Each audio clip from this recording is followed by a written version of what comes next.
We've got a great story to share with you on today's episode. I love doing these interviews. I love doing these stories. We've got one coming from Caldwell, New Jersey with First Baptist Church. They have a wonderful pastor who's done some pretty cool stuff. Travis Clark, welcome to the show. Yeah, thanks for having me. I appreciate you having me on. Well, I can't wait to tell this story because of what God has done at your church. You're not a big church. You're not a giant church. You're just a typical church that God said, we're going to do something there.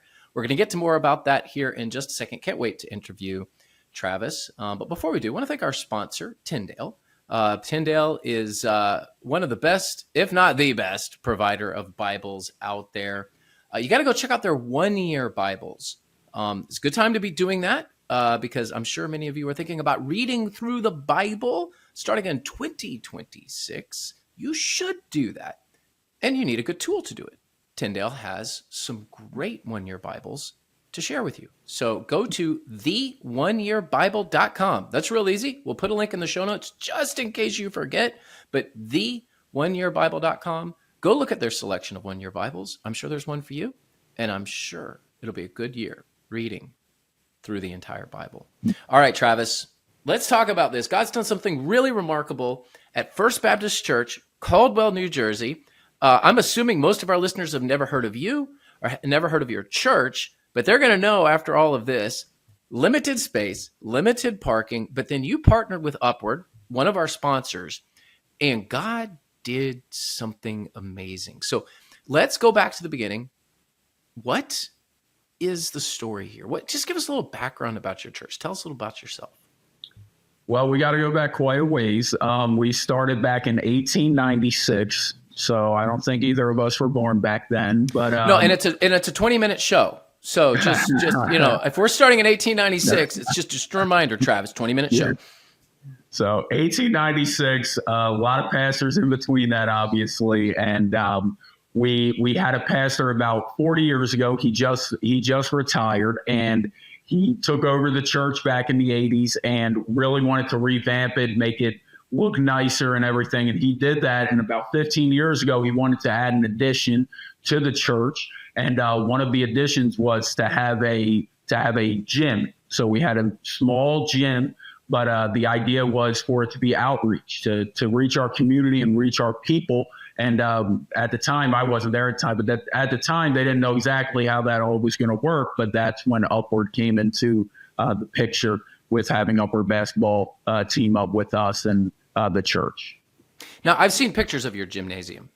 When you say small gym, like this is about as small a gym as you can possibly have and still have a gym.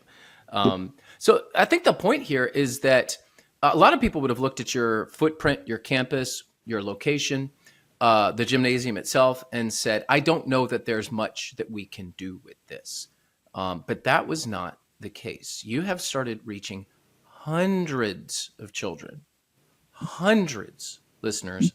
And again, this is not a big mega church. This is just your typical old church that you'll find anywhere.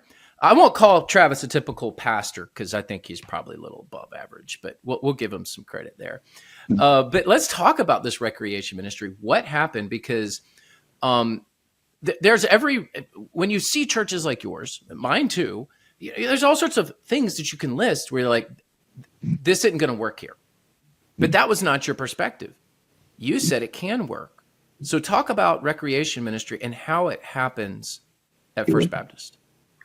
Yeah, so it all kind of came back down to having that addition. Again, I wasn't here at the time, but we started this basketball thing, and really it was, and I think a lot of times Upward utilizes people with big churches. They have a lot of kids, and they want them to be in a Christian program, being able to play on Saturday, not on the Sunday, and all of that. And that's kind of was our mindset. So when we first started, we had about 10 kids, and it was just our kids, and it was great. And it kind of just became, that was what it was. And then there was one day after registration, somebody called and said, I know registrations is closed, but could we sign our kid up? And the guy who ran it was like, yeah, we have nobody. So he signed him up. And then he said, could I tell some people? he told some people they brought in that day 10 players, and then each year it's just continued to grow. And even though we're very gospel heavy, we tell people the gospel, and a lot of people in our community are not saved or not really interested, but they keep coming because of the program and because of how we treat their kids. We make it a big deal and all that. So yeah, it's ballooned to last year. We have a cap each year where we can't go past 200 because we just can't fit them. But we were at 185 last year, and we had probably about 100 on the waiting list. So there's some principles here.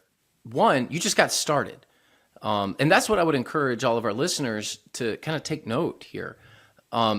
It's not like you started with Upward. And granted, we have a partnership with Upward. We think the world of them. Link in the show notes, by the way, if you're interested in connecting with them. But you could use any outreach program, of course. But the fact that you just did something, I think is kind of where I would say there's a real lesson here. Because a lot of times we want to start something and we want it to have immediate fruit, immediate results. And, sometimes that happens. And when it does, it's very encouraging. But then other times it's this slow plod that produces the fruit. So you started with 10, which again, no offense, but a lot of people might have said failure. Let's not try that again. But you said, no, there's worth here. Let's get going. And it has just slowly built over time. So the first thing that I would say is get started. Just get started. Second thing I would say is programs still work. That discipline, that rhythm, that, hey, you need to be here at this time every Saturday or whatever it is, those things still work. And Upward does both. Upward can help you get started, and Upward can also help you create a program. So how long have you been doing this, man? Like, give me a little backstory with the partnership with Upward. So we started this right when we finished the upgrade to our church. So that was in 2010.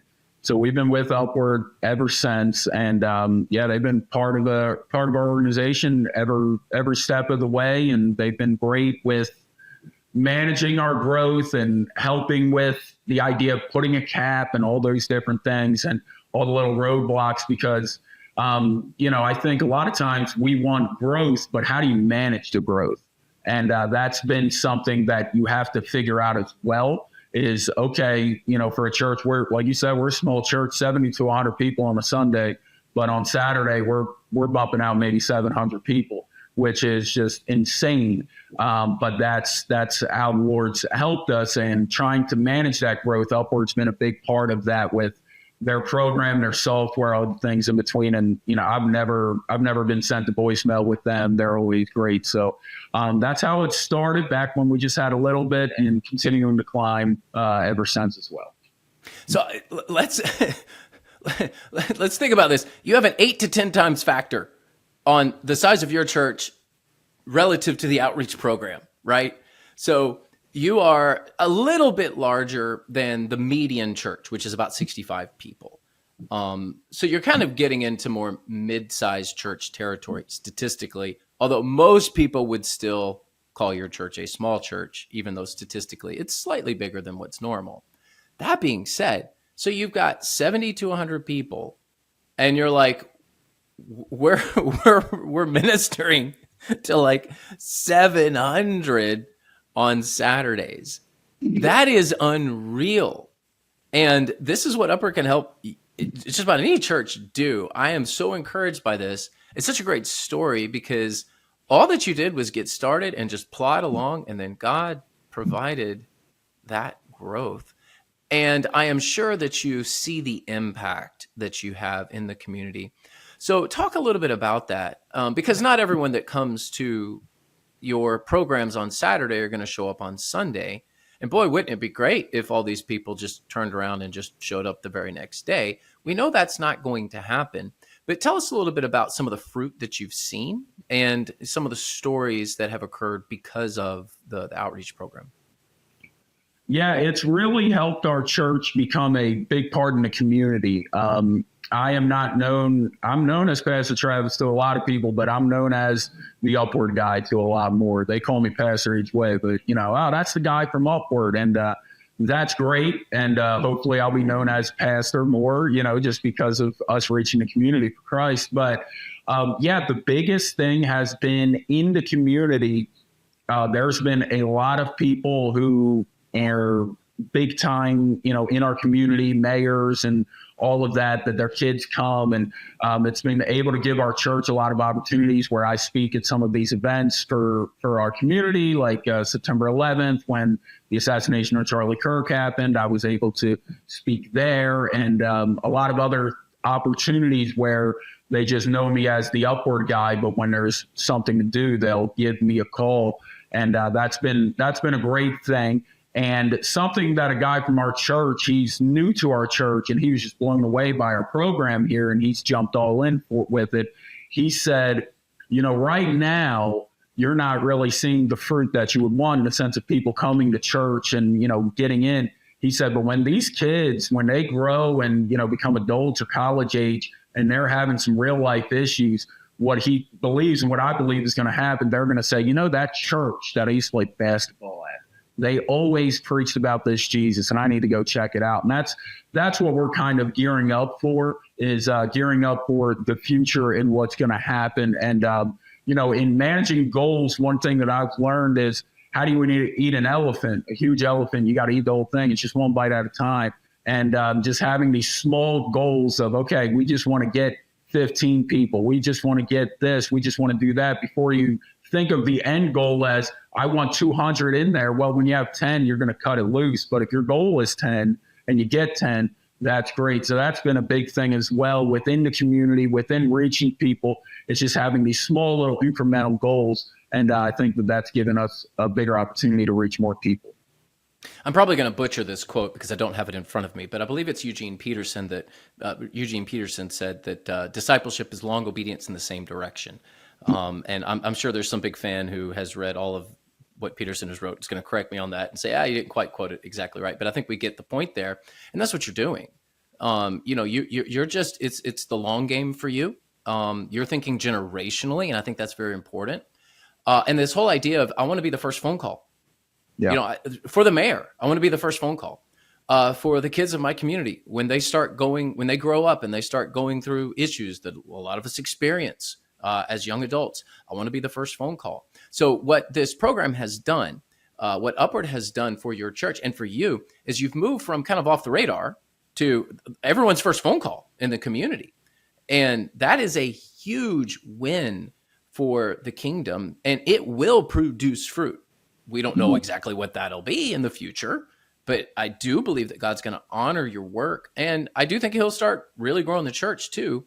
And we are going to see an influx of people coming back into churches. Where are they going to go? Where's these younger, a lot of talk about Gen Z, a lot of talk about, them being more faithful in church. We'll see what happens in the future. There's some good data out there that kind of points in the right direction. The kids in your community are going to go to your church. If they go back, or if they go, that's where they're going to go, because you're the first phone call. You're the one that comes to mind. So let me ask you, are you a sports guy? I mean, do you like sports? Is this natural to you? Or is it something that you kind of have to work at?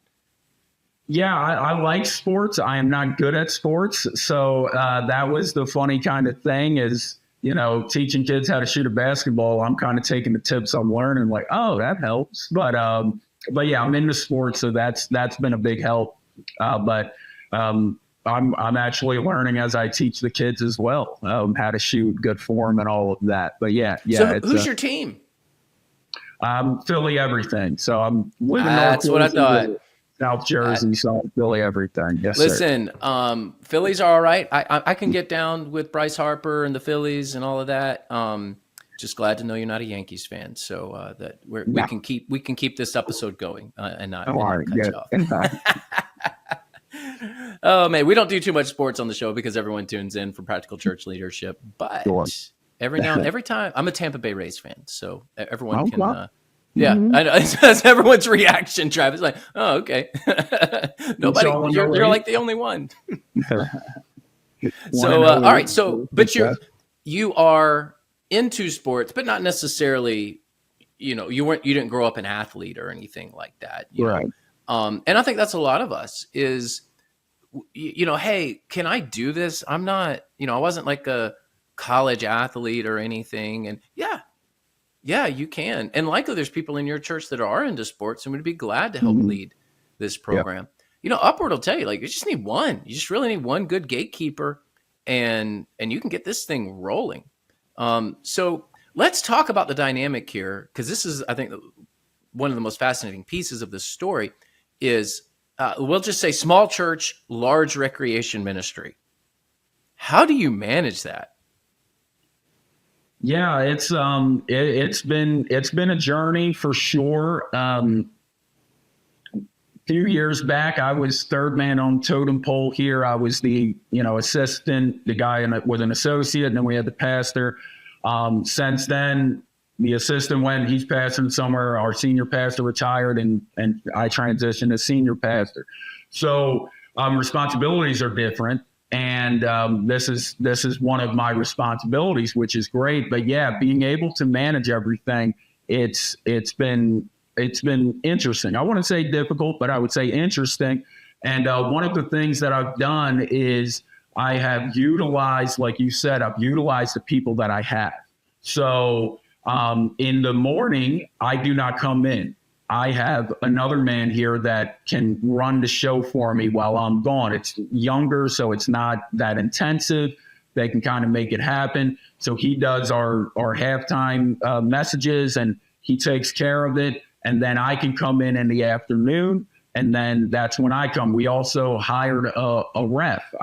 We have a college right next door. I went to the college. I said, is there anybody? They were able to give me someone, and we were able to hire him. So that guy refs, me and him ref in the afternoon, and I preach. But that's been a big thing, is utilizing the bodies that we have and the people that we have. A lot of these guys, like you said, are not great at sports or anything, but I don't need them to be. I just need them to be available. And one of my favorite quotes my pastor said, I'm sure it wasn't from him, my pastor back home before I left, he said, God doesn't call the qualified, he qualifies the called.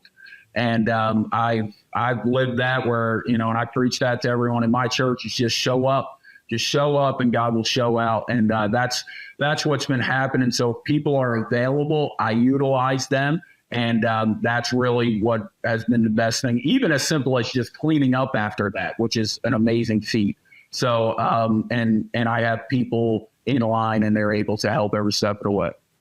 So there you go. We're talking to Travis Clark, the pastor of First Baptist Church in Caldwell, New Jersey. He is a referee in the pulpit, and he's a referee on the court. So Travis, last question here before we kind of close this thing down. You are a pastor who has really committed a lot to your church, but what excites you about the future? Yeah, I am super excited about the future, and you kind of touched on it with the Gen Z. And right now, specifically, and we're getting them involved with Upward as well. We have had zero. We have not gone to the college because it's a Catholic university. They don't let us in, but we have about 13 to 15 college students that come to our church every week now. And Wow. A great amount of them are getting saved, and they just show up. One of them came when I was setting up a basketball hoop for Upward, and I ended up talking to him. I gave him the gospel. He ends up getting saved. He brings 3 people. They start bringing people, and it's just really grown into a thing where even last Wednesday, someone got saved. 2 Fridays before that, lady got saved. She got baptized, and it's really excited to see that, and to see fruit that remains is very exciting. And that's what, we're learning to pivot, and that's what I'm learning in leadership is, you think you have a goal, you think you have things. All right, we're going to reach people maybe my age. We're going to reach the people with kids and all that, or we're going to reach young kids and teenagers and upward kids. And God says, yeah, you're going to do that, but you're going to do this as well. And learning to pivot has been a huge thing for me. And seeing what the Lord is doing with the Upward program as well, I've become very bold, where I just tell everybody, hey, my goal, the reason why we do this is to give your kids the gospel. I just want to let you know, if you don't like it, you can leave. I got a waiting list. I don't need you to be here, but I want you to know I want your kids here because I want all of you to be saved. And that's the biggest goal, is for people to understand the death, burial, and resurrection of Jesus Christ.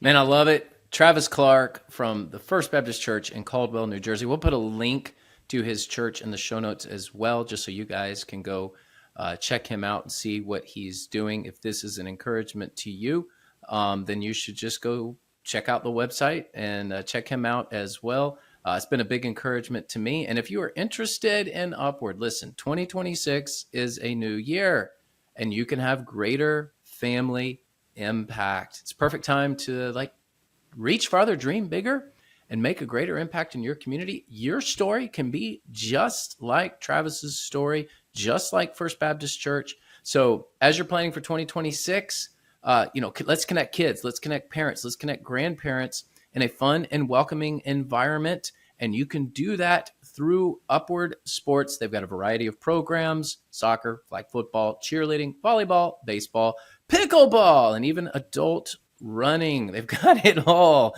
My dad, who also helps me co-host this show, Travis, loves the pickleball.